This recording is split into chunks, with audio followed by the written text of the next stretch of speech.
Our speakers this afternoon are Janna, Director of Health Promotions for the Davidson County Health Department, Billy West, CEO of Daymark Recovery Services, and Joe and Cathy Browder, representing the National Alliance of Mental Illness. Each speaker will be speaking about 20 to 30 minutes. After all the presentations, there will be a time for questions. For those of you who have not been here before, restrooms are just outside the doors here. Feel free to help yourself to refreshments and some handouts that have been brought in. Again, thank you for attending our forum this afternoon. All right. Thank you for being here. Thank you for coming.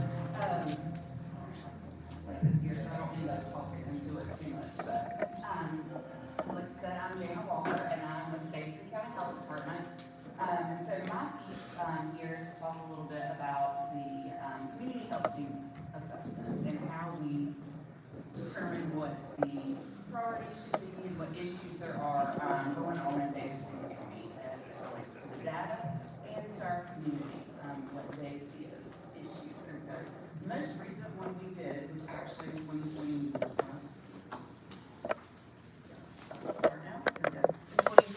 So this is something that we normally do every 3 to 4 years in partnership with our local hospitals.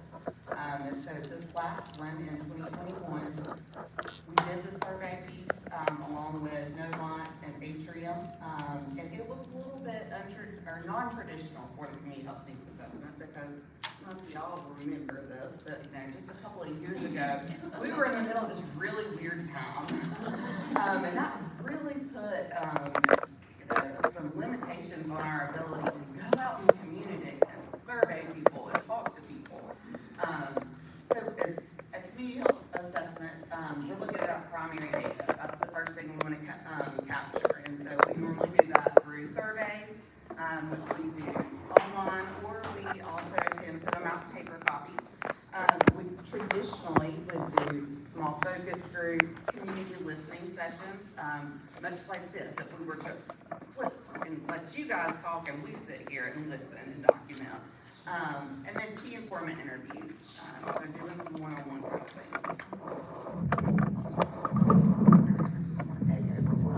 Is that better? Can you hear me? Okay. So that's how we go about collecting our primary data, looking through these things. So in 2021, or when we did that assessment, focus groups were off the table. That's not an option because we're still under COVID protocols at that point. Listening sessions weren't so much an option either, or doing these lengthy interviews. So we relied a lot on just pushing out that survey. And so with surveys, you typically, unless you're really good at targeting who receives them, you get a select number of people who want to respond to them. In some counties, they call it say soccer moms. Davidson County, we often joke that it is the middle-aged white females that work for Davidson County government. It just depends. But this is one really cool thing that happened with us this time. And one of the silver linings of COVID is we were in the thick of doing vaccines right now. And so we gave out so many paper surveys to a broad, captive audience. And we're able to get some really good data and more of a diverse portion of the population, I would say, than we typically would through that survey. And so that's what we did, or how we collected our primary data. Then we also look at secondary data. So we go through census data. We use the North Carolina Center for Health Statistics. We use national surveys. We use local surveys. Anything that's already done, that's already out there, but we know that is reliable. And we're going to look at that. What I've got up here is the HNC, Healthy North Carolina 2030 indicators. And that's where they tell us, like, all right, you've got to, however you do your process, we want you to kind of make it line up here. So that's why that's there for reference. But, so we've got our secondary data, and then we look at them together and come up with our priorities. So it was, and you'll see in the next couple of slides, by a landslide. substance misuse, mental health, and chronic disease stood out as big issues. So this is just a little snapshot of the first couple of questions that were on that survey. And so it was asking folks, you know, of the health issues here, select 3 that you think are the biggest issues. You can see the proportions there of the folks that selected substance misuse, obesity, and mental health, and then also how they lined up with what was selected in 2018. And the survey looked very different then. There weren't as many different options, so those lined up identically. Again, with the community issues that you feel are the biggest issues, this is how they kind of lined up again in 2021 and 2018. Definitely some overlap there. And this is based on Davidson County residents giving their feedback on what they saw as problems. And so then another question we ask is, so in your opinion, what do you think the community needs more information on? And it could be, you know, very broad, and depending on what you do in your day-to-day routine could very much give a different answer. You know, what I do Monday through Friday, 8 to 5, plus, you know, my home life, what I see versus what somebody else may see in their day-to-day may paint a very different picture. But that's what lined up there as the priorities. Drug use being over 50% of our population identified that. So then here's a little bit of the secondary data. And again, I just brought the data that was included in the 2021 assessment. This is not our current data, so there is some more that follows these trends, as you would imagine. But that shows the drug overdose deaths for Davidson County, Randolph County, and North Carolina, the rates there. And then Davidson County, you can see is the blue line. You can see it very well, but well above the state, and then kind of giving Randolph County a run for their money. This is 2021, kind of the overdose visits that we were seeing in the emergency department. And again, this is secondary data that's collected through the hospitals and the emergency departments. Kind of the combination of substances we were seeing. And so what started to pull out of this there was that polysubstance, so 2 or more drugs, tended to be what we were seeing. Since this point in time, we've got even more different substances that we're encountering. And the sad thing and the unfortunate thing is, you know, most users, it seems that when they go to purchase, they don't think they're getting this whole gamut, but they are. And that sends them into a very different situation than they expected. And so then, this is another survey question, leaning a little bit more on mental health. And so we asked folks, you know, if you needed to refer someone you love or a friend to someone for mental health, where would you send them? And over 30% of our respondents said they didn't know where they'd send them. They had no idea what to do for somebody that was having a mental health crisis, which is unfortunate. You know, and we did find all the other ones that we wanted to see, but it was sad to see that the biggest answer was they don't know. So, in a nutshell, to kind of wrap up what I really wanted to bring to you today is that that's what we presented in 2021, okay? And so there's a lot of different pieces there and things that we all knew that there were all these issues happening, and education, stigma, capacity for resources were all, limiting factors there. And so we had hoped that we have made a lot more progress since then, but I would say that everything has continued to trend upwards, and there's just more chaos here, or more little pieces of things trying to start, and trying to connect those dots. And so the public health response in this is really to be a resource and to also help facilitate community conversations, connecting folks to resources, being at the table and looking at a scientific or evidence-based approach to this, and how can we help? How can we help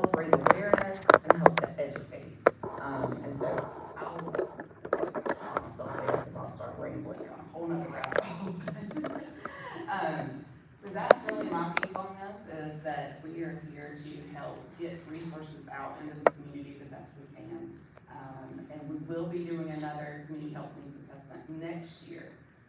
It's already come back around, and so we hope that that process will look a little bit different. Also a little apprehensive of what those trends and secondary data, when we start pulling them out, what's it gonna show, as far as those trend lines, how far have we gone off in that now? Guys, thank you for having me. I think I know a lot of folks here, and I'm not, I guess you can hear me okay? And I can Pick up the mic. I think we're On gonna the put the table. mic, like, On the I know table. Mike on this table. yeah, maybe we can just move that stand. There we go. Wow, it's like a big conference, you have a microphone. Thank you. Couple of housekeeping items, all of these things I passed out, we have a few more back there. If you want an electronic version of this, just see me after, and I will email you this if you want. We also have a couple of goodie bags that didn't make it to Guilford County for another forum we were doing. I have no idea what's in them. You might get a new pen, you might get a pill box. If you get something you shouldn't, don't tell my wife. She'll get on me about not going to them first. I'm the former director of what used to be the Davidson County Mental Health Center, which was, think about the health department, but for mental health. And, I really have three goals today, coming from that vantage point, and of course, answering the questions. The first goal is, if you ever had difficulty, if you're part of that 30%, or maybe you're not part of the 30%, you knew exactly where to go to get someone help, but it wasn't helpful. If you experienced that, I want to talk a little bit about that to let you know it's not your fault. The state of North Carolina has done an excellent, excellent job of saying, let's make this as hard as possible. I would say that they sat down and planned it out, that would mean they made a plan, and I don't think they did that. I think this is just kind of, they have good ideas, but the ideas don't fit together. So I want to go over kind of how we got where we are today. I think that's very important because it keeps the blood pressure down as you're working through systems that aren't cooperating. The second thing I want to do is really then to talk about what's happening in Davidson County. And I don't want to go over national trends and statistics. We all know there's an opioid epidemic, mental health matters, we know those things. I'm not going to bore you with numbers, because numbers are people. So I'm going to talk about it from the people standpoint, what's happening right here, and then how to get involved. Because as you see from the chaos we'll talk about in the beginning, it's going to fall to us, okay? Us in this room, and to make it palatable and to make it better. So just starting off, we had a mental health, I'm starting off with this piece of paper. It simply says, examples of a former structure. Now let me tell you, I know that everything was coming up roses back then, all right? So the former structure, I just gave an example of another program in Piedmont Behavioral Health. It was a bunch of counties, not Davidson. But we were a single county, Davidson County Mental Health. We had our own mental health department. We were all county employees, very similar to the health department, DSS, sheriff's department. We were your public agency, okay? The good news was we were not in this to make money. We were a public service, okay? It didn't mean, you might hear, oh, they charged me, you know, they charged so-and-so a lot of money. Well, don't talk about that too much, because we did have to charge for legal issues like DWIs and things like that.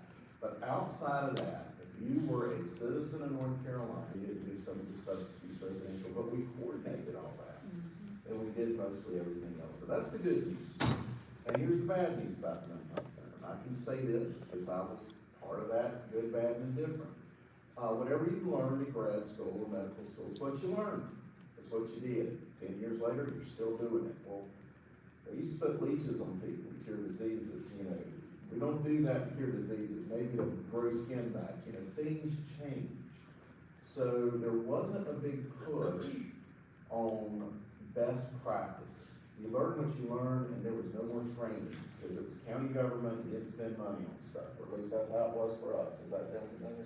Anyway, and look, it's not Davidson County. I worked for Lenore County before that. I'm contracted with Forsyth.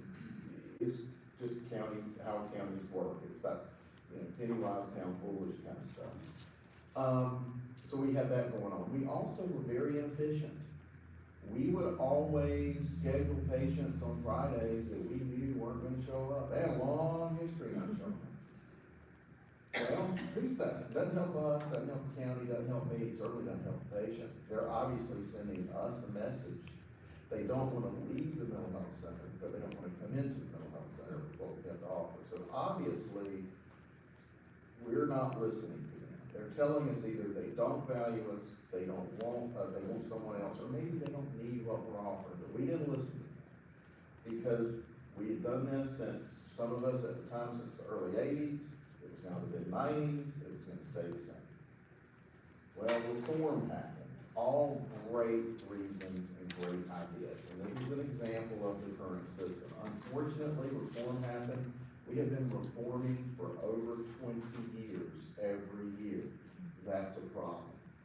At some point, you have to say, well, we're gonna do this, and even though it's not working, we're gonna mature it and fix it. But what we do is we have these great big efforts every, 12 to 16 months, it just changes things. So what you have now, in the old days, you had just Daymark, Davidson County Mental Health, or 48 other programs like the Davidson County Mental Health Center. They were either multi-county or single county. Examples after reform, gosh, you've got Daymark way down here, we're just a provider, one. And then you got every other provider you can think of, whether it's, if I quit and hang out a shingle and you come see me as a counselor, or maybe Nazareth Children's Home has something, or, there's just a bunch of providers out there. They're not all the same. A lot of them are very niche. Very few do what we do, which is we still attempt to be the county mental health center. Where I can afford to take someone that's got Blue Cross and has an $8,000 deductible, meaning they're never gonna pay me. But I can afford that at Daymark. I can't afford that as Billy West outpatient therapist. I got a house payment, that person can't come see me. Or, because I'll be homeless if that keeps happening. So, there are different kinds of providers, and they treat different types of patients. So when you look at Daymark, we're in 28 counties now. We have 38 locations. We see someone from all 100 counties in North Carolina, either in person or telehealth. It's about 50,000 people a year. We're considered a safety net provider. Not every county has a safety net provider. All this was by our choice. We all lost our jobs at the mental health center. We were all going into private practice, and the state realized there were 4,000 Davidson County residents, not county but Piedmont residents you saw.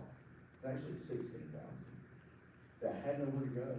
They were on medication, they were indigent, they had Medicaid, and they went to the emergency services a lot, which meant if you're a private provider, you just can't get involved in that. You'll go bankrupt doing that. Indigent patients can't get involved in that. You'll go bankrupt doing that. Medicare patients. Oh, terrible. My CFO made a joke, and it was a terrible joke. He said, if a Medicare patient comes in, we should give them $100 and tell them not to come in. And I said, what are you saying? He goes, you either won't get paid or we'll work all year, we get paid $17. And the psychiatrist that sees the patient will cost us literally a couple $1,000. He showed me the numbers. We went to the federal government, and the federal government, instead of going, gosh, we should do something about that, kind of said, oh, our plan is working. We're saving money. They looked at that like a badge of honor, because we were still seeing the patients. So, getting back to that's where this system started and where it came from. So if you have struggled getting help, there's a reason for that. I don't think anyone, again, planned for it to be that way. I think they had good ideas, but they never vetted the ideas. If I knock this domino down, does it knock any other dominoes down? Absolutely. So we have made our behavioral healthcare system work, and this is just a few facts about Daymark. And this is Daymark in general, like the whole company, all the locations. This one, though, is one specific to Davidson County. And I always put the amount of money we spend in the counties on the front of these, not because, just to brag, but because when you're talking to county commissioners and legislators, sometimes you could say, I have the cure for cancer. They can't hear that, but if you say, I employ 2 of your citizens, oh, you've got my attention. They want to hear about employment, because employment and jobs are sexy. Talking about someone's drug abuse, well, depending on their background, they may say, well, that's a weakness. You know, it depends. So it's always a good starter. It's just a little piece of advice when you're out advocating. Dollars and cents to some elected officials matter. And that's a good way to join them right out of the gate. So we spent about 5.4 million in Davidson County, right here in Lexington at the old food line down the street. We have 61 people. We have another 37 people that work in other locations that are from Davidson County. So it's a sizable organization here. If you look at the second sheet, it's where our referrals come from. We have 4,575 patients last year visit our doors here in Lexington. 35,000 services. And you see the service, the breakout then of all the age groups. And you see where the people came from, where the referrals came from, on the left in the percentages. The vast majority self-referrals. I find this is an interesting, this is almost, if you flip it over, it reads, total walk-ins. We call this our advanced access clinic, from 8 a.m. to 5 p.m., Monday through Friday, barring holidays. You can walk into Daymark, no appointment necessary. It's like an urgent care. You can't treat sore throat. In fact, we might put on a mask. But, what we found were people were making appointments and we couldn't keep up with the appointments, and they really seemed desperate over the phone. So we give them an appointment for this coming Friday, which is pretty good, right? Well, whatever is gonna happen today between now and Friday is gonna happen. They're gonna either go to the ER, they're gonna do whatever they were gonna do that we could have handled differently. So you can still make an appointment, and I strongly encourage that, make an appointment if it's some routine. But for people that want to walk in, and we'll see. And so we did 1,000 walk-ins, 76 walk-ins last year. 203 were hospital diversions. Now that doesn't mean the rest went to the hospital. What happens is 1,076 people came in and said, I've got to be seen today, it's super important. Okay. What it came down to, about 200 of them were really super important. We are glad they came in. The others, once we had an hour with them, people could take a breath. Depression became sadness. An emergency became convenient. We changed the language we were using, and it wasn't quite, and it was an emergency for them. But they probably would not have come to the hospital. These 203 people, they were brought in by the sheriff. They were told to come in by the sheriff. They were encouraged by the police department. They had just gotten out of the hospital, and they needed to go back into the hospital. Those were people we were able to grab, work with, and keep them out of the emergency room or an unnecessary higher level of care. We did send 9 people to the hospital. Mainly when that happens, it's almost always substance use. They're having tachycardia, their feet are really swollen, their blood alcohol level can't be measured on our equipment. These are people that needed to be in the hospital. They just had a seizure, and they came to us. Well, we can identify it, you've got to get help. And the hospital is really, really good about that. Just some other things, IOPs are here. One of the things that we talk about is facility-based crisis of Davidson. This here is for adults. It's a 16-bed inpatient unit. So if you're looking at our facility, on the right-hand side is your outpatient clinic. You go to your psychiatrist, you do your therapies, your case manager may be there. But on the left-hand side is an inpatient unit. It's a lot, although 99% of the people there voluntarily, if they left, they would leave voluntarily. Treats mental health and substance use. I remember starting, 70% of what we saw was behavioral health. And you made the comment about substance abuse. we have to do continuous training on mental health through our inpatient staff. They rarely see someone there just for depression. It is almost always substance use. And it's, I mean, people kind of aren't sure what to do. And when I say it's 95%, it is 95% opioids. It used to be 30–40% alcohol out of that group. It's rare to see someone come in and say, I'm an alcoholic. And that's it. Now, those folks, normally, their true love is alcohol. They're doing alcohol and not much more. But it is a lot of poly substance use, meaning more than one, mixing, matching, whatever you get your hands on, very addictive. So we're seeing, right now, we're full today, or at least before I came over here, who knows what the night will bring, someone will probably leave. But it was 100% substance use related. Self-medicating, you think they're all, a lot of them are self-medicating? Oh, right now, absolutely. Yeah. Now, they may have gotten started at a pain management clinic or an outpatient GP, but most people, they're self-medicated.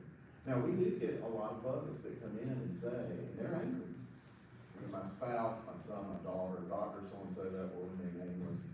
They kept putting them on this and putting them on this. And I was told by Novant that they're gonna have a heart attack because they keep getting fluid in their lungs, which is common when you increase these drugs over time.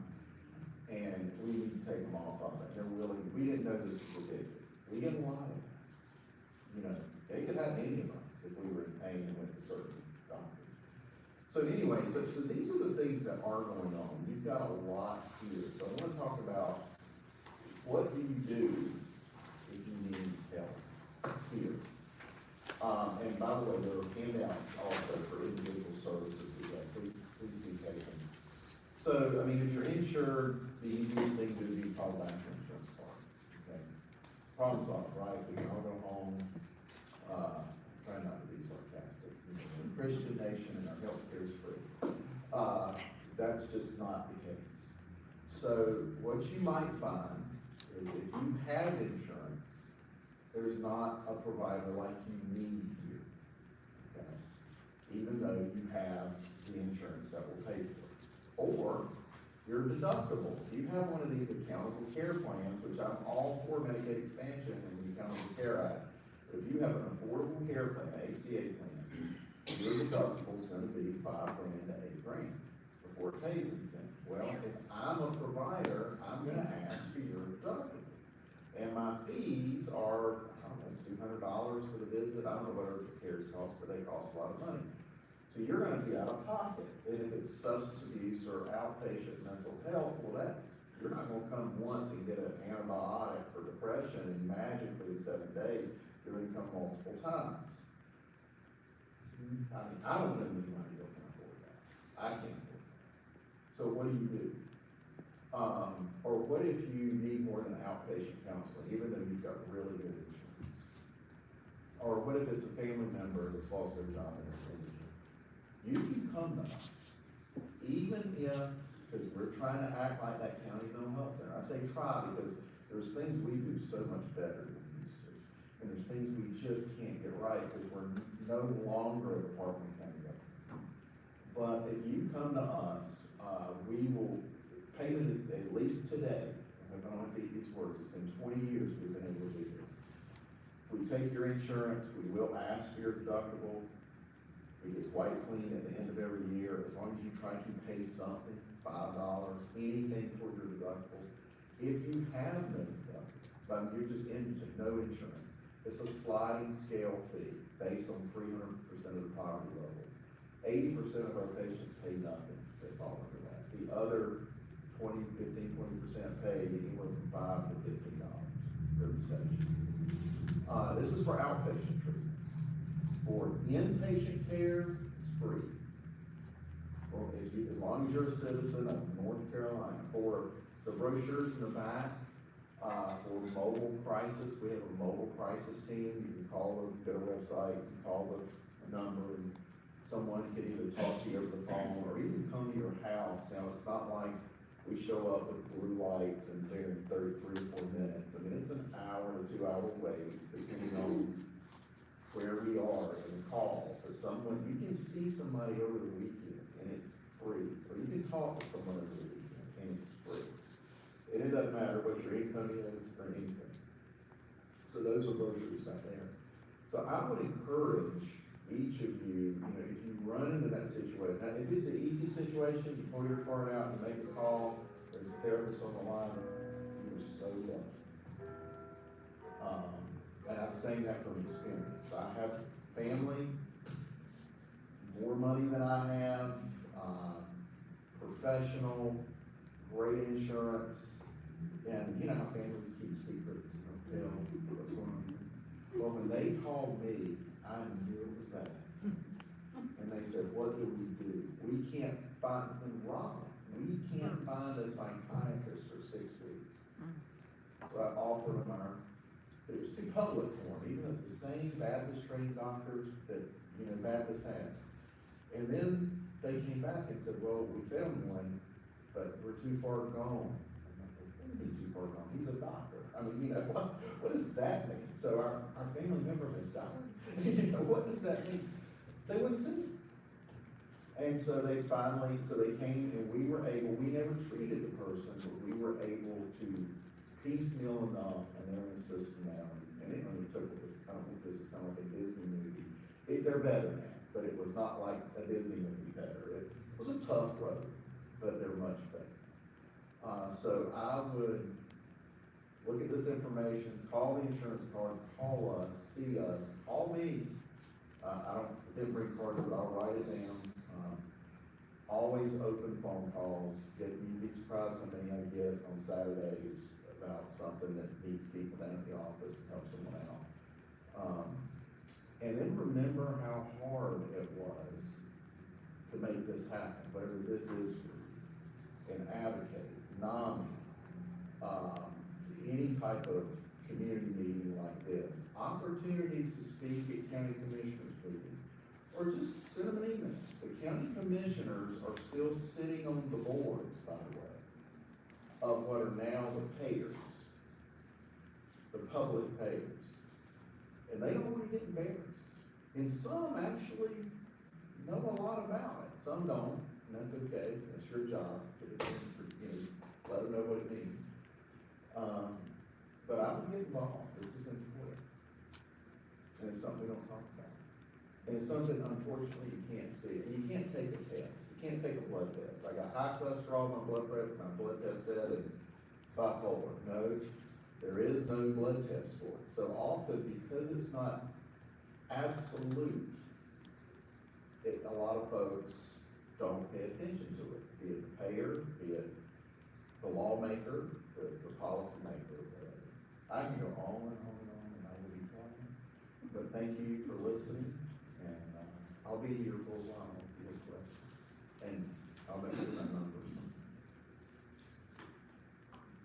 I'm going to turn it over to you.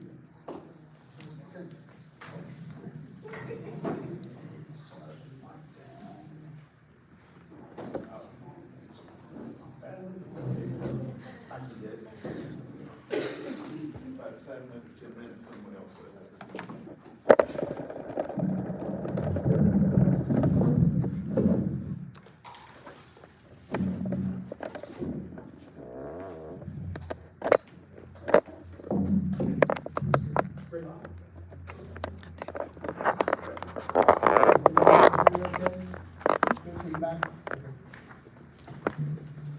Well, first of all, thanks everyone for coming.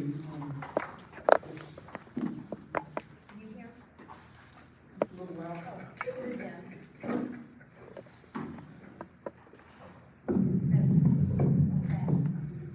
There we go. How about that?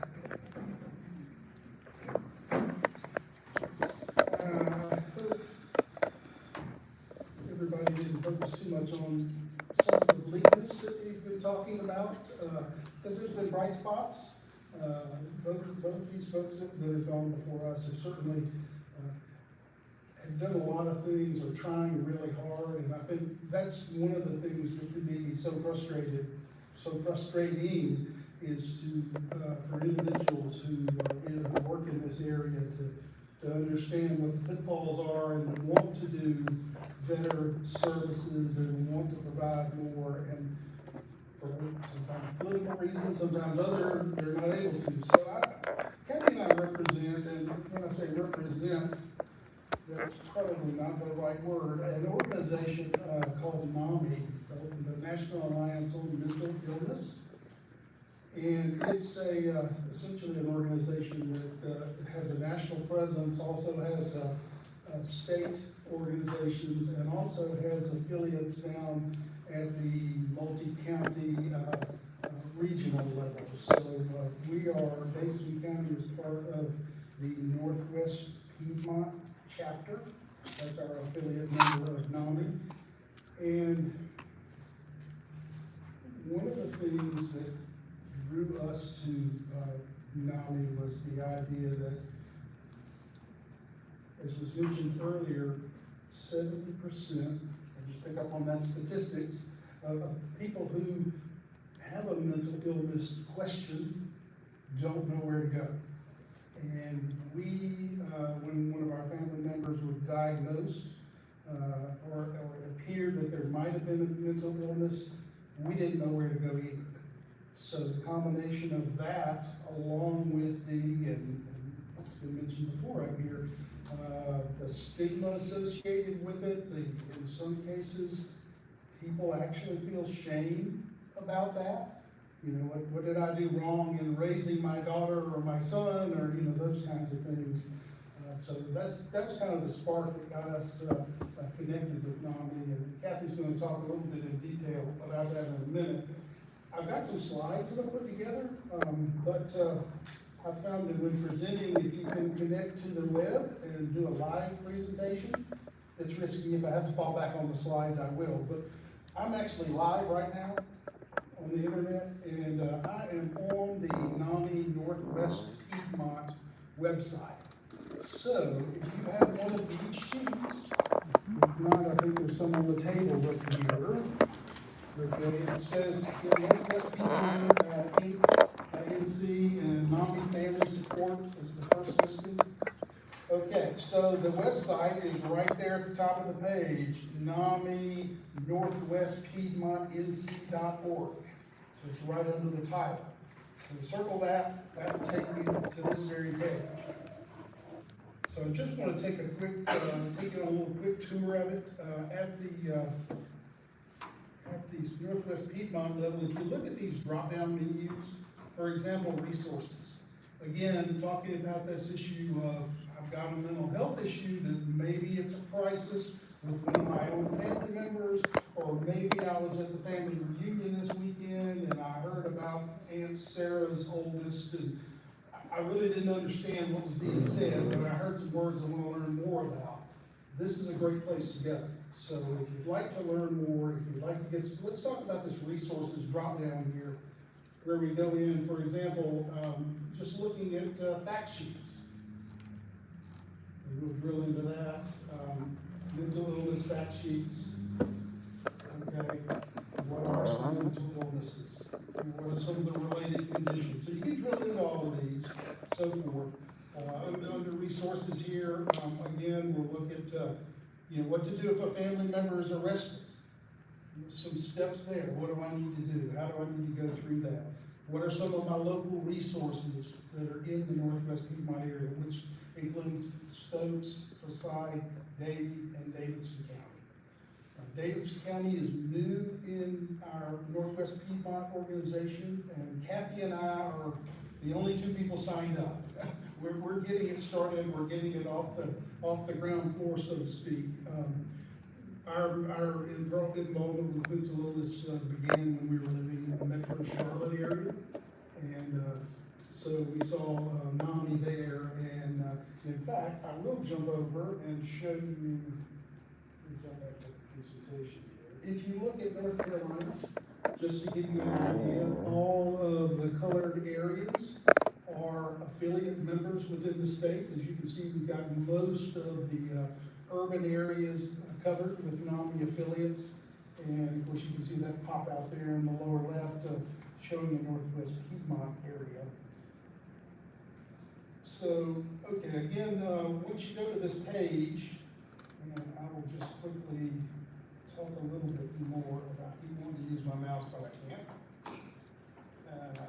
Let's go back up. Pretty simple to navigate. You've got these nice boxes here that you can click on. So if I want to look at education, and by the way, NAMI is supported by volunteers like Cathy and myself. So any of these courses, like the family course that you'll see here, they're free. They're offered free of charge. And while we're talking about family to family, that was one of the first training courses that Cathy and I got involved in. That course is specifically designed for family members who have a loved one living with mental illness.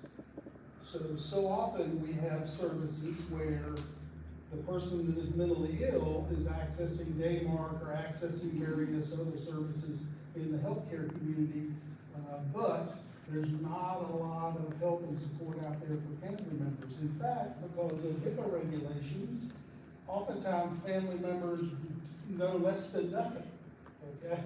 So one of the things that this does is it goes out there and it basically helps family members get educated. It's an 8-week, 1 night a week type of a class. One week you'll talk about all the medications that are available and what the attempted behavior changes, what those medications are specifically attempting to address in brain chemistry and so forth, what type of behavior changes may occur in the person who's taking them. So everything from that to actually doing role play. When my loved one comes in and they're telling me that the sky is purple with yellow stripes across it, and me being, no, it's not, it's blue. Explaining how that is not a good way to deal with that individual at that time. So you actually practice role playing in those types of events. We didn't know this when we had our crisis with mental health. We didn't use all these tools, and there's a lot of men in here. One of the things that I know, and you know as well, us guys tend to be fixers. You know, we got a crisis, we're gonna put together a 10-step plan, we're gonna work through it, we're gonna get resolved, it's gonna be done, everything's gonna be back to normal. Yeah, exactly. See, that's always worked before. That's what we do in the office or whatever it is. So one of the things that also family to family gives you the opportunity to do is to talk with other family members who have loved ones that are going through this. Things that have worked for them, mistakes that they've made, things that went great for them. All of that. The other thing, and this leads into another one of the services that NAMI offers, and that is the family support groups. We have the Northwest Piedmont chapter has, well, we're having 2 meetings a month now. It's on Monday nights, right, Cathy? Monday and Tuesday, and it's nothing more than an opportunity for family members who have a loved one living with mental illness to get together and talk. How's your week been? What happened? Hey, what were some of the victories that you had this week? What are some of the continuing challenges that you had last week? And Cathy's gonna talk a little bit further about, that, what we mentioned before, that aloneness. Nobody else has had this problem but me. And these are a great opportunity for you to see that you're not alone, that it is a common thing. It's a big challenge in our community and in Davidson County because it is a small community. We have naturally some concerns about gossip and things like that. Having had blue lights pulled up in my driveway a few times, you know what goes on in the houses surrounding. So there's a reluctance there, and a little bit off script. If I could do one thing to urge one thing of all of you is, Cathy and I are committed to doing as much as we can to bring that stigma out of the darkness, to bring it out of the closet, to say, hey, it's a medical issue. It's mental illness, but it is an illness nonetheless. If you look at the sheet that you've got, I mentioned a couple of them.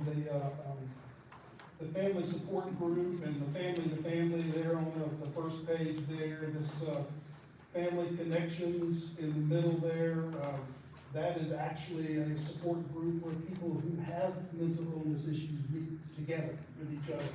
And there's some other programs on the back where people living with mental illness have group discussions. There's also a program, a presentation that's available for faith communities. So if you're interested in connecting what your faith community can do, your church, and how you can integrate with people, helping people with mental illness, that's available. And there's also this In Our Own Voice is a really neat program where people who are living with mental illness, basically you don't get cured of it, but it's properly managed through their medication, have put together presentations where they come in and tell anybody that wants to listen what it was like to have mental illness, their journey, and how they've gotten to where they are now, and all the pleasures in a lot of cases that they take out of life that they thought they'd never experience again. So there's a lot of programs like that. So let me just make sure that I've covered everything. I think I went through all of the slides that I had. So you know where the website is. Yeah, I'll do this. And you know how to get there. It's at the top of the sheet. Please take some time, go out there, explore, click some buttons, view yourself. If you want some information, you should be able to get it here. You can reach out to Cathy and myself. If you want to attend family support, we can get you information on that. Just a clarification on what. Sure. Are these meetings all in person or some of them on Zoom? That is a great question. They were in person, but with COVID, we went to Zoom. And because we've got some people that are local enough, they could come in person, and other people have to Zoom. We're still doing Zoom right now. But the great thing about that is we have people, even though it's a Davidson County centered family support group, we have people who join us from Raleigh, or we had a person from Mexico at one time that was temporarily down there working, so people can dial in from all over. Again, there's no cost for any of these services. The other thing that's very important, and I'll finish up, is that it's confidential. So whenever we have these group discussions or meetings, we're sharing some pretty honest and intimate things with each other. And that's where it works out good for all of us to be dealing with this at the same time, because we're eager to commit to, no, I'll keep your information secret, just share with me. And it is truly amazing how just the support makes someone's day, and many times we've got actual information that people can help about getting services. A good conversation we had last week was related to, I won't go into all the detail, but how, depending upon when a child is diagnosed with a mental illness, may impact their ability to not only to get Social Security income, Social Security disability income, but also be able to receive a portion of their parents' retirement once their parent has passed away. I guess it would be both parents in the case of that. So there are some things like that that come up in those meetings as well, where somebody says, "Yeah, there was something new last week. Let me share it with you." Those kinds of things. So that was all I had. I'm going to hand it over to Cathy to talk a little bit more about that now. Well, great, thank you guys. Janna, thank you so much for everything the health department does. And Billy, I'm here to tell you that Daymark is our provider of choice in Concord. That's where our son goes to the Daymark facility for his care. So I'm going to tell you what it means. All this stuff that we've talked about, what it means and has meant to Joe and I when we experienced all of this firsthand. And I'm going to read it because that's the way I can talk about it without becoming a puddle of mush. So the story I'm about to tell you is true. I'm not changing the names to protect anyone because it's my story. Apologies for the Dragnet reference. Anyone? In 2007, our 17-year-old son changed. Changed from a bright, athletic, and fun-loving young man into someone who was chronically angry and breaking every rule of our household. This is our second son, so we knew about acting out. We knew to let some things go and to stand firm on those things that mattered. Letting his hair grow very long and flowy, he did have some beautiful, beautiful hair. That's okay. Leaving the house in the middle of the night to take his dad's 1972 Honda motorbike without lights for a joyride, not okay. Threatening his brother and me with violence because he was not allowed alcohol, 17 years old, not okay. There were continuing and escalating episodes of threatening behavior and violence. We tried a mountain farm experience that promised to make a man of him. After several weeks, the director told us he was not equipped to handle our son's mental issues. What? Mental issues? We thought he was just acting out, finding his place in the world, breaking free of his mom and dad, but mentally ill? That rocked our world. We had no idea of a way forward on this. Nobody in our world had experience with mental illness, or so we thought at the time. Then came the increasing psychosis, hearing voices, paranoid thoughts that we had installed cameras throughout the house to monitor him. Joe tells the story of trying to prove that there were no cameras in the walls. And you know how you try to prove that? Is you make a hole in the wall. And you show there's no cameras. But logic and reasoning does not work with a psychotic brain. The psychotic brain believes what the psychotic brain believes. We tried psychiatrists, psychologists, so many psychiatrists and psychologists. Psychiatrists tried medicine after medicine. Psychologists talked and listened. And our son got very good at telling them what they wanted to hear so he could get the meds he wanted. Throughout all of this, nobody asked Dad and I, how are we doing? Nobody mentioned NAMI. Joe and I sank further and further into despair and isolation, and our own physical and mental health began to suffer. Why didn't we ask for help? Because we didn't know what we didn't know, that there was help and support for us. That's why we're here right now. For you, parents, siblings, grandparents, friends, all who are supporting a family member or a loved one or a friend with a mental illness. This was a watershed moment for us. After the family-to-family class, we started attending a NAMI family support group to talk with others just like us who needed to share their experiences. One of the things that has rung true through all of our NAMI experiences is that all of us are good people, good parents, and our loved ones are good people.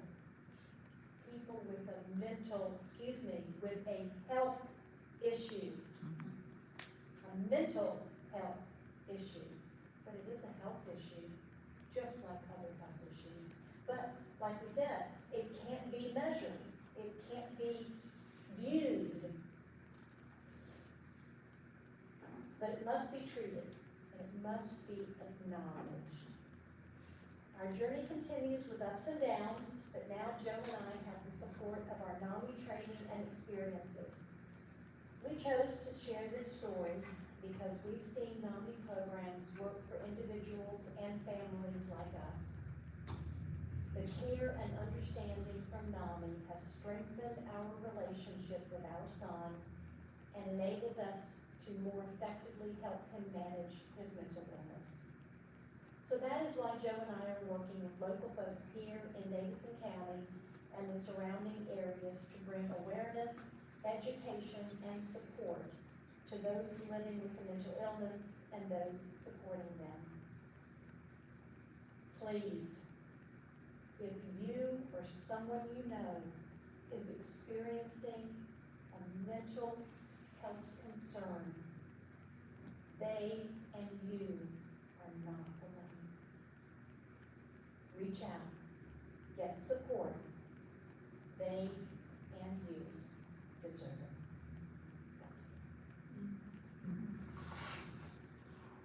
So I think we're gonna open the question. Yeah, we're open now for questions, if anybody has questions. I'll start. Janna, you said that the last health assessment, all the data basically went up. And you're anticipating the 2024 data to go even higher. What are some of the causes for that? Or anybody can answer, I mean, Well, and I think it's a multifaceted issue, and it's connected. When you look at mental health and substance use, a lot of times there's a big overlap there, as we've kind of talked about. But, with the changes in, the world we live in today, I think some of it drops there, people not knowing where to turn, and there is a lot of stigma attached to it, as we've talked about as well, and also nobody wants to talk about it. Or, other people don't know about it, people don't know there's a problem until you have the problem. And so, with so many of these, sensitive topics, when we talk about substance use and mental illness, it's not something that you see, lots of happy advertisements about. It's a conversation that people don't wanna have, or we steer away from it, or, oh, we don't need to have this difficult conversation, because that's not an issue here, but it really is. And so I think that those who are having trouble, really don't know where to turn, or to change, turn for help, or ask for help. And now we've got so much better surveillance, and we're starting to, track all these metrics, all these things. And, we know of all these good organizations, all this good work that's coming together, but now getting folks to these resources and connecting people and making sure everybody has the support, I think is gonna continue to be a challenge. But when the systems continue to change, sometimes it creates more barriers. And sometimes I think that our, kind of the state that we live in now is that we start doing something really good, but then we make another change and it creates another roadblock to getting somebody help or getting help.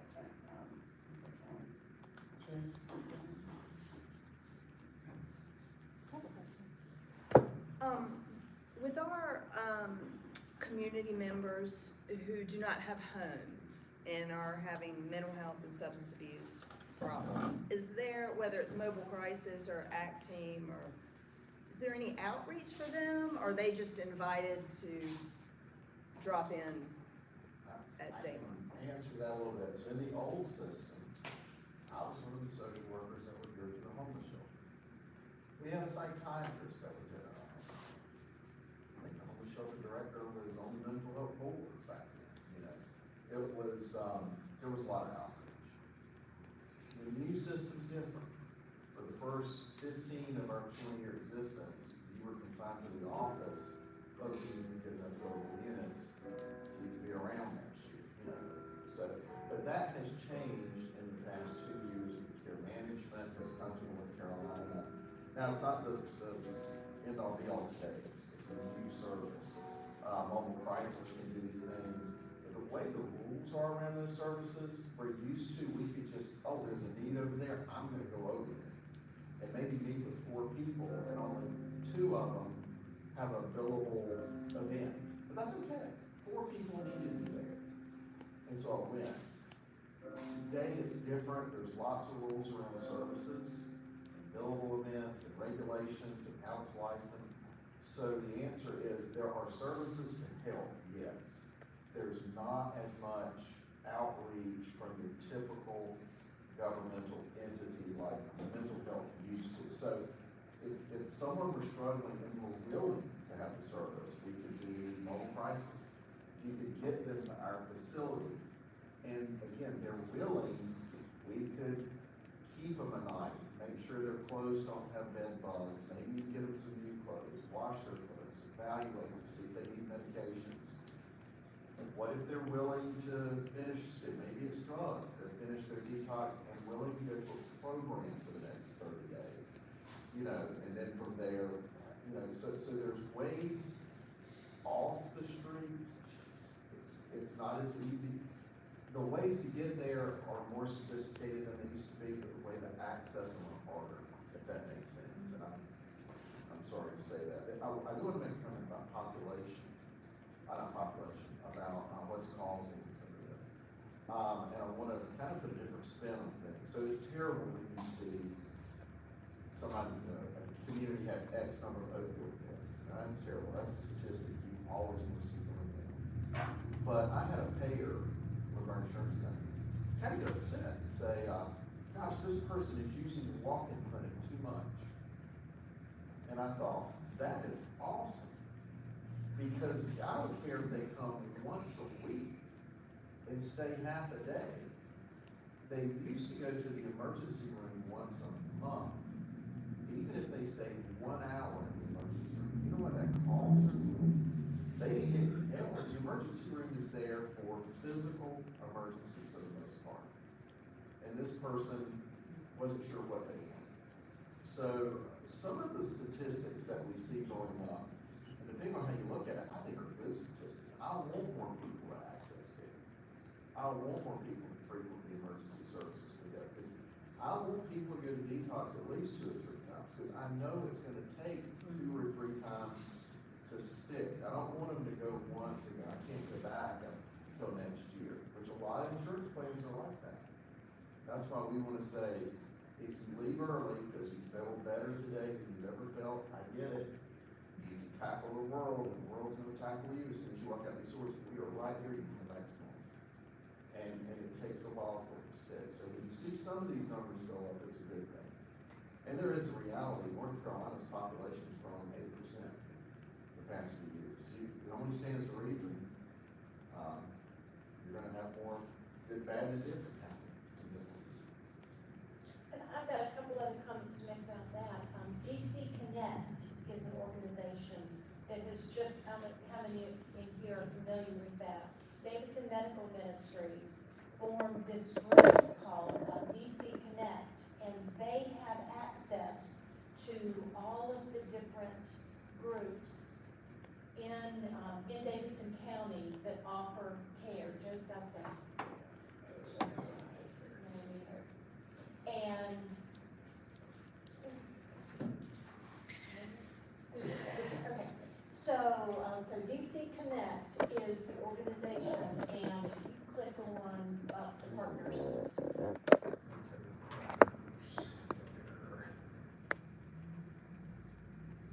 It lists all the organizations that they communicate with. So if somebody calls DC Connect, their receptionist will refer them to one of these partners that could get help, they could get help from. So there's just all kinds of, or Daymark, RHA, NAMI's there. The Life Center for Senior Center helps. Salvation Army, the Habitat for Humanity, the homeless shelters, all that. But they're a clearinghouse, if you will. What's the link? Tell us the link again. DC Connect Inc. DCConnect.org. Yes. David, Charlie, DCConnectinc.org. DCConnectInc.org. Yeah, DCConnectinc.org, and then you go to partners, and it'll take you to all these places. If you click on NAMI right now, it takes you to NAMI, Lexington, Kentucky. So I've got to call in to fix that, so don't try to get to NAMI through here at this point in time. But that's a good resource. DC Connect is a good one. The other thing I wanted to mention is this past Monday, the Davidson County Commissioners, at the request of several of us here in town, issued a proclamation for recognition of National Mental Health Awareness Month. So Davidson County Commissioners are on record as supporting mental health awareness. So, and what Joe just told me was we need to get them to put their money where their mouth is. And we've got some things that the county needs to look at. They're interested. Now, what money they want to spend on it, I don't know. Well, go ahead. No, that was all. I just wanted to mention that. Those two things. And I know we had questions, but I didn't get involved and talk about that, some county commissioners who triggered something. There is an opioid task force, and I'm on it, I can't tell you when it is without looking at my calendar. Tuesday. Okay, it should be this Tuesday, it's normally at the commissioners meeting, you come to that, if you can, or send a message, or a public statement, you would go online and read the minutes, they're struggling on how to spend the 15 million that Davidson's gonna get. And every county's doing it differently, and everybody's gonna have an opinion, and it can be some spirited meetings. But to talk about your commissioners, our commissioners were 20 years ago, were very involved, in mental health, because we had decisions to make as a small county, or smaller, single county agency, although we were a big county. So they were pretty well versed. Some of those people are still there. Commissioner McClure, who's responsible for that inpatient unit here. He fought for 10 years. The last meeting I was there, the commissioner that it was, Thomasville police officer questioned me specifically about a particular event that happened one night with him. I mean, so they care, they are involved. So they ask questions, so feel free to offer suggestions.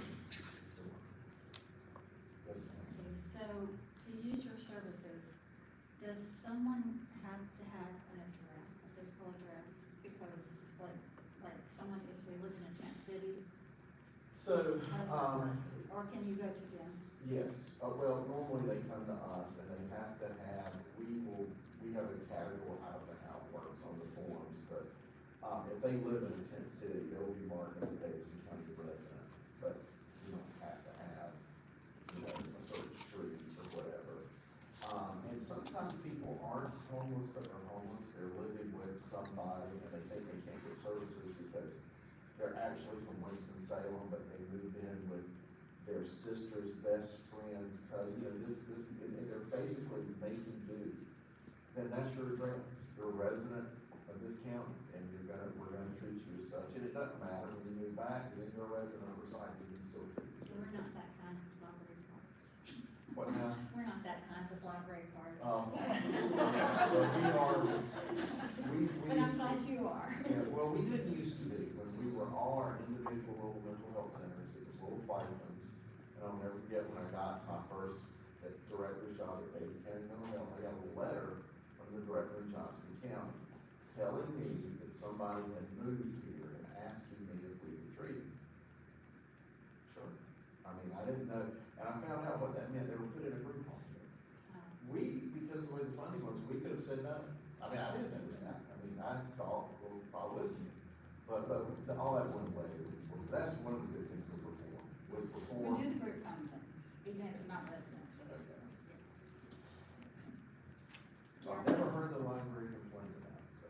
Oh, good. They're pretty nice, most of the time. Someone over I have a question, first to Ronnie, and then to Daymark and sometime.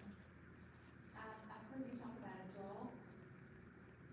You know, I haven't heard anything from the younger population, elementary, middle, high, maybe talked about your son towards the end, 17, in the hospital. But can you speak to the younger population? I mean, when we were reading statistics in our book, you know, it was talking about the younger population. So how does NAMI deal with those families with younger children, or that population as well as Daymark? Yes, from a NAMI perspective, we deal with adults in terms of the peer-to-peer. So our peer, and the term peer is our term for the mentally ill person. So the peer-to-peer classes are for adults, The peer support groups are for adults. They're not monitored, so we can't have, minors in those meetings. But the family support group and the family to family, that is for everybody. We started going to family to family when our son was a minor. So the families of young children who have been diagnosed or suspected of a diagnosis, they are served with family support group and the family to family. So, but we don't actually serve or treat, we don't treat anybody because we're just support. So we don't do the children. Well, we do. We treated 9,000 children last year. But it was out of 50,000 persons. So why is that? It's the type of agency we are. So we're the type of agency that doesn't care if you're homeless or not, or doesn't care if you have insurance or not. So you're gonna get a disproportionate number of adults because when you're an adult and you don't have needs or you're underinsured, the private provider, as I said earlier, if I were in my own private practice, I couldn't afford to do this. I'm not knocking those folks. So an organization like ours ends up with those patients. Now, for children predominantly have Medicaid. They have guardians, they have jobs and insurance. You know, it's rare, well, it's not rare, but it's not normal to see a child that has no insurance. So right out of the gate, they're probably having, and especially if they have Medicaid, they have to see a pediatrician, don't they, at some point, or they normally do. So there's just better health care in general, for that population, so it's smaller. Now, if you look at our numbers, and this is just Davidson County specific, we had 3,961 adults last year, 614 children, so we treated children. Out of those, the walk-in clinic, I saw a 200 number, walk-ins, adult walk-ins, I want to say it's 200 something. Okay, well, it's over 200 decided I had to be seen today. And that could have been just a big family blow up. It could have been something serious as a child made some kind of threat at school. And school said, you gotta get seen right now, and everything in between. So there are a lot of child services. For us here in Davidson County, we do outpatient, we do child psychiatry, we do counseling and medication. We do mobile crisis, we do the walk-in assessment and referral if you're in a crisis. We also have access, or we do a day treatment program in the Lexington City Schools. It's for kids that have behavioral issues, not necessarily educational issues, but their behavior impacts their education. So the goal is to put them in a program and get them where they need to be with care management. But one of the things that we also have is called, it's just like the inpatient unit here, but it's for kids.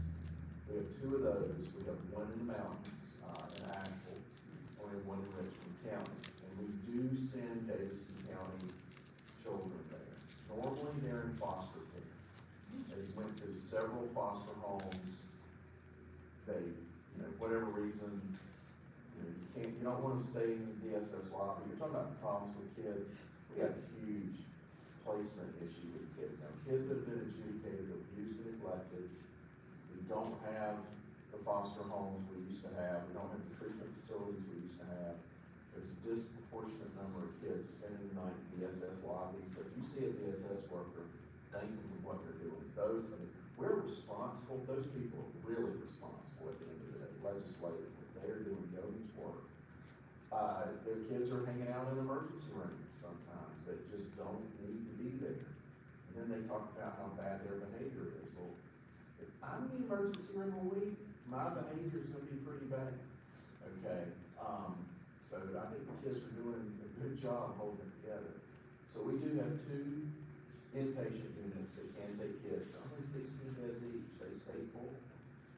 So I could go on and on. You don't talk about kids, I've been working on this boarding issue since the mid-90s, so that'd be a whole nother section of how it's all policy, though, and failed policy at that. I will add in there too, that family services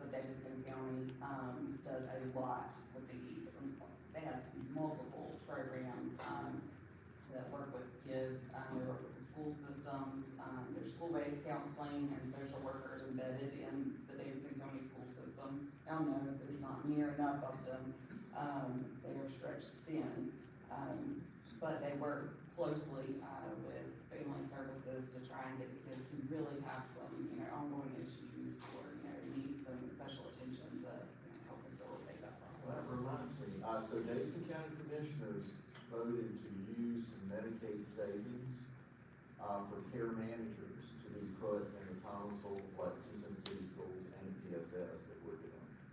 And that was kind of on they saw the need, they heard it from school systems. I'm sorry to think of that, but we've got 28 counties to think about. We don't live here.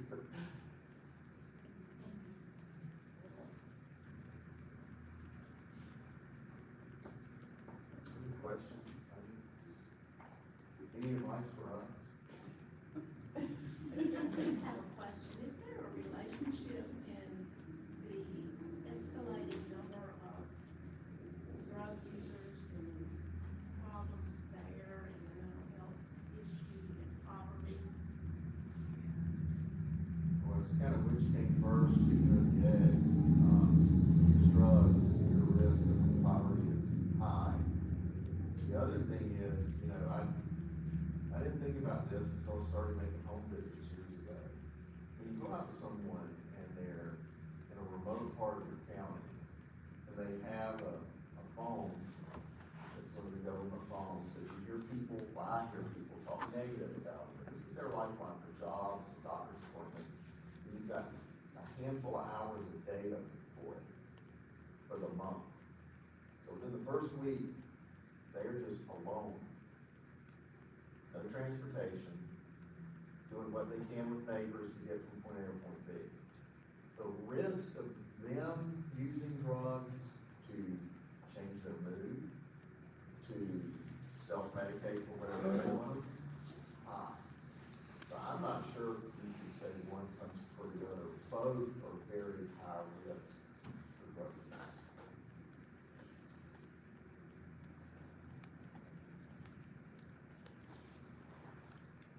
And I don't say all that so everybody walks out of here and gets an appointment with us and Prozac by the end of the week. I'm just saying, these are real things, we're all experiencing it together, and I think we can all solve it together. And I do just want to, one more little point too, is yes, we are at what Smith feels like a very small community and county sometimes, because we just have that feel about us, but Davidson County is one of the top 10 counties in size and population in the state. We're huge. And when you think about, for me, I live in the Midway area, and so my kids have been playing soccer and I have to drive to Denton. Well, that might as well be 3 states over. It's totally different, but I mean, it's a big county and each little community has its own characteristics and, challenges and barriers to getting, access or, what the issues are there. And so I think, we get really focused at looking at just our little area and think it's the same across the whole county. And so it does, it's hard to look at or change the lens sometime and remember that, how different things are. So Daymark has a staff psychiatrist. 64 of them. All right, is there a waiting list? Because what I hear all the time from people is it's almost impossible anymore to get a psychiatric appointment, not a counselor appointment, Not but. really. The state requires us, and again, this is where you gotta get some of the public problems out of the way. We gotta collect like 1,200 data elements, so you're gonna have to see a therapist first. Now, there is a way to see a psychiatrist right out of the gate. You go inpatient, you see one. We have something called behavioral health urgent cares. They're not here in Davidson County. There's one in Winston, there's one in Randolph County, there's going to be one in Rowan County. We have one in Charlotte, in Richmond County. Yeah, you can go in there and see a therapist, and there is a psychiatrist, at least during the day. Maybe they are operating all night long. But that is another thing. You can tell someone to go to Winston. It's not a far drive if they make it. And you can see a psychiatrist. The problem here is, if you come into our clinic, we are going to have have to collect those 1,200 data entries. Now, we're gonna try to make it easy for you. We're gonna be asking you questions, and we can deduce whether you live upstairs or downstairs by conversation. I don't have to make you check the boxes. But, and it's an art, to know how to ask the questions and be able to fill out all the forms. After that, if you need to see a psychiatrist, we can schedule you. I hear that a lot too, okay? I also hear, hospitals complain that they can't get discharge appointments. We have appointments tomorrow for hospital discharges. We do. We squeeze hospital discharges in all the time, because those folks have to be seen in 7 days post-discharge. What I think is happening, or what we see, I can statistically tell you with the hospital discharges. They get out of the hospital, they feel good, they really do, they've eaten, they've showered, they've had the session with their family, you know, the secure moment, they've had the group hug. I mean, I'm being facetious, but I'm not. It's really a good thing, and they don't need it anymore. And then they show up 2 weeks later, they haven't been on vacation in 2 weeks, they walk in our clinic on a Wednesday, right at 5 o'clock, I need my yellow pills redone, I need another prescription. Well, I don't even know who they are. And so that becomes, this is gonna spill over into the morning, they don't wanna go inpatient again, which we could do, and I understand it, because it's locked up, it's just not, even if it's volunteer, it's just not a good feeling. So there's that happening, and I think what happens, there are a lot of folks that want controlled substances. And you're right, we don't have a lot of appointments for those, and I'm being a little bit facetious there too. We prescribe controlled substances, but we do it judiciously. So if you come in and you're hyper anxious, and you're depressed, or not even depressed, we might put you on a low dose, which is really causing a conflict, and give you something like a Zyprexa or Prozac.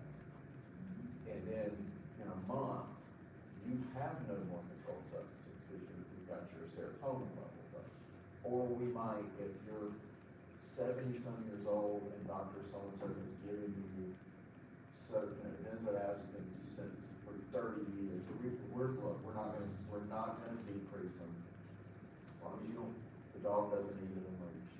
They're not gone by Wednesday. We will continue to prescribe them because we know that that's more harm than good.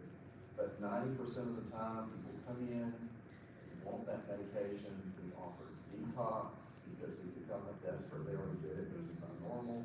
And then I hear, you don't have a doctor. I get complaints, I get the emails, they find me on the web, you can't schedule me with another doctor, you don't have any more doctors, all that stuff, and then I go look at the chart, and then when benzodiazepines, and it's, you know, I get on my side, because they need to find a way to engage that person and not lose them. They're not ready, but that means they won't be ready in 2 weeks.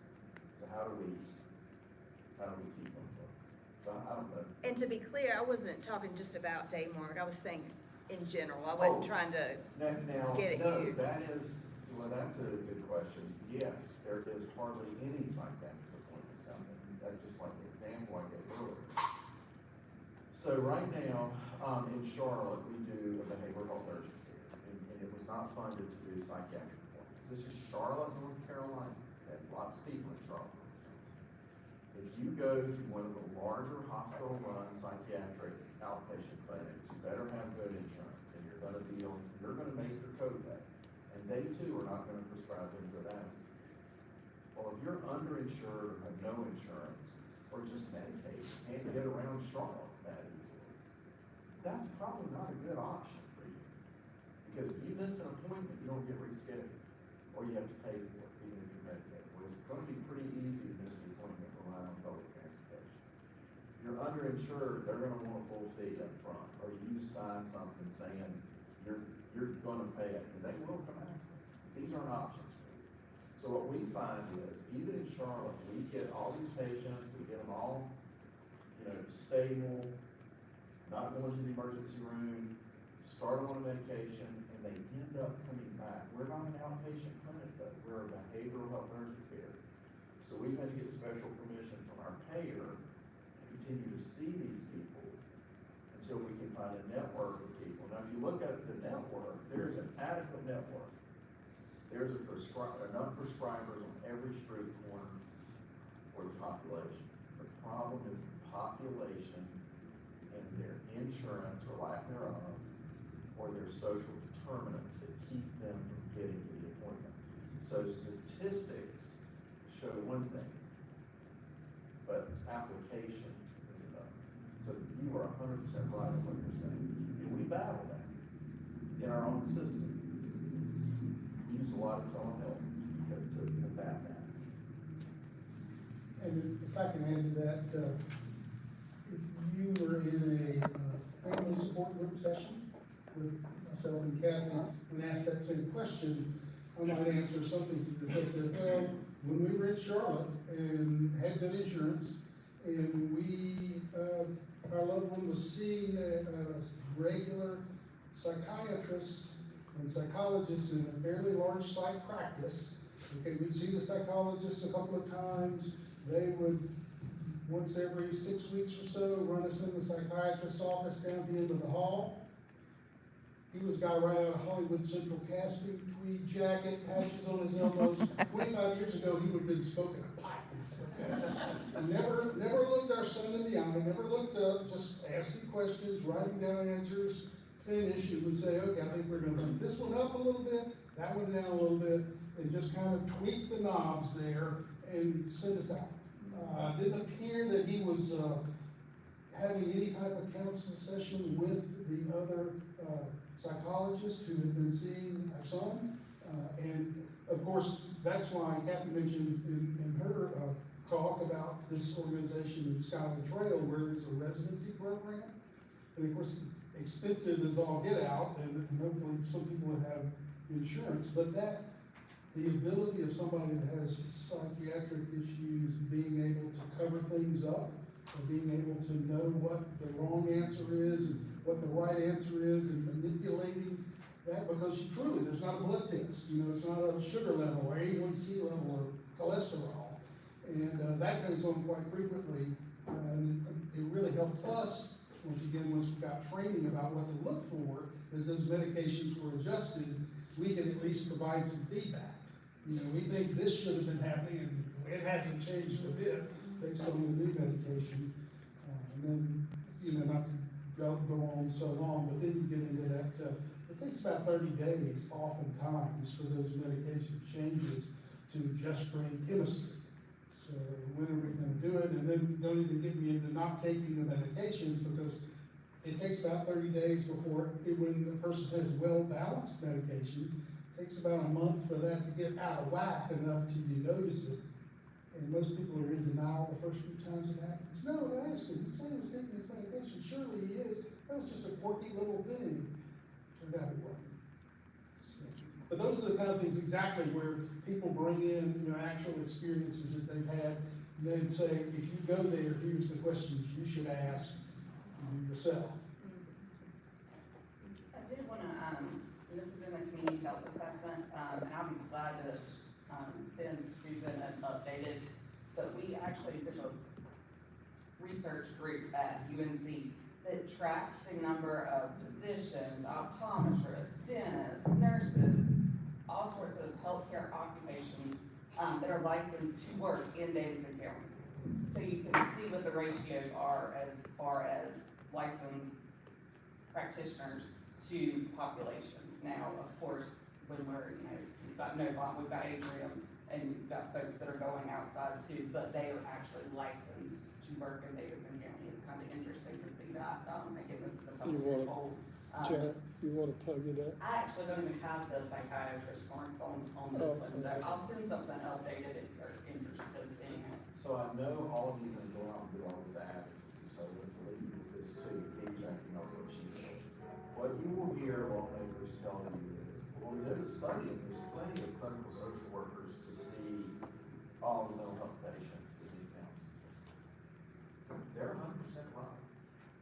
And I've seen it came out of Chapel Hill, and I looked at the one in Davidson County, and it has all these clinical social workers that do this stuff. I'm on there, I haven't seen a patient since I don't know when. All these school social workers are on there, they work in the schools, they don't do anything else, outside of mental health. Several other people are on there, they're our administrators, they're not seeing patients. So there, again, it comes back to numbers and practicality.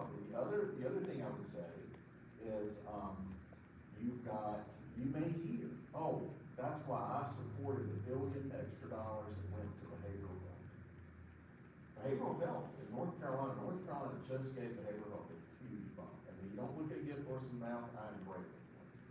But what I don't want people to go around and go, oh, well, then you should get that. That is the first increase since 2012. And you think, well, it's $1 billion or close to it, that's a lot of money. Well, is it? There's 100 counties in North Carolina. The population's gone up. Inflation's gone up. It's been unfunded since 2012. And when you break that down by 3,000, 4,000, 5,000 providers across the state, we should celebrate. But it just means they've made a down payment for something we need, and they need to do more. So I just want to share that because you hear these wonderful things, and they are wonderful, but ask questions. Don't, now I would never take it, and it may not be the person trying to be nefarious, they just don't know. I'm talking to a lot of lawmakers. Well, I saw this study, and it said, I said, yeah, but you realize how many of those people are actually in the workforce? It's a big difference. So if we go to county commissioners meeting, are there questions we should ask? I think you just let folks know, well, I mean, if something's coming up on the agenda, sure. But anytime I'm with anyone elected, I let them know what I do and what I'm interested in, whether it's your tax rate or mental health, whatever. Because if you let them know, it's rare, unless they have like an advocacy day, but just in general, somebody comes up and asks about something, like if one patient comes up to me and they want some kind of transportation program, I don't need to know if there's another 100 people that are interested in that. One person had the courage to come up and took time out of their day to ask me a bunch of questions about it. It's probably important. When you do that, the commissioners, lawmakers, policymakers in Raleigh, they know you're serious about it. And that you care about it, and they better look into it now. That's why you have to say on it, because looking into it can mean a lot of things.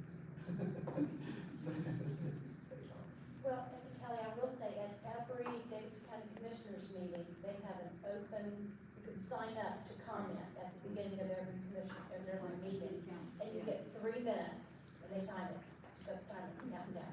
So anybody who wants to make a comment to talk about any of these things, the more information you've got, the more specifics you've got. And I've been there when somebody has had a question and a very specific comment, and one of the commissioners will say, would you talk with the city manager, the county manager about that? Or would you talk with the attorney about that? Would you guys, attorney, would you get in touch with them? And they have taken an interest, and there are commissioners who are interested specifically in mental health issues. I know that. I don't know about substance issues. And tell them what they're doing good, because that gets their attention, and they, well, I'm sorry.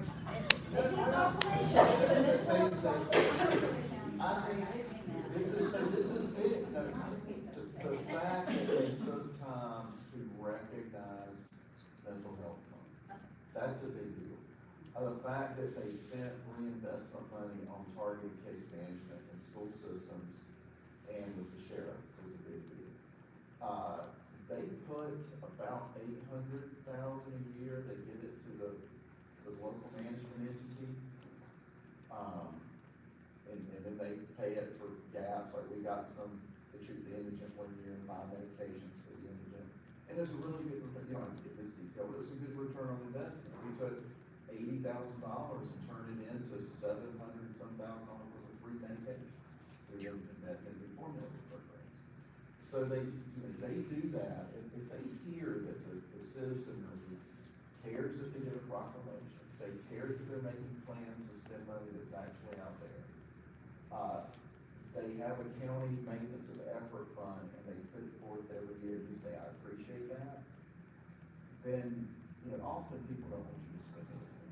You've read the Facebook post on, why are they putting lights up in the city, wasting my tax? Everybody's negative Nelly on that, when in reality, there's lots of benefit, just like spending this. So telling them what they're doing well goes a long way. And they do, they got a lot they got to deal with sewer and zoning, and that's a whole lot easier to think about than the brain out there plumbing. Thank you.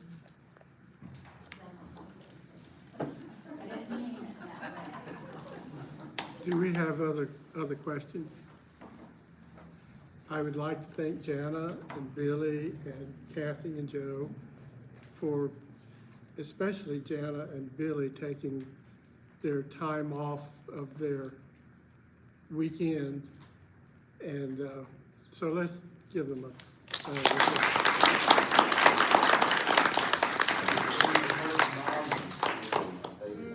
This is a big deal. We've not had anything like that, ever.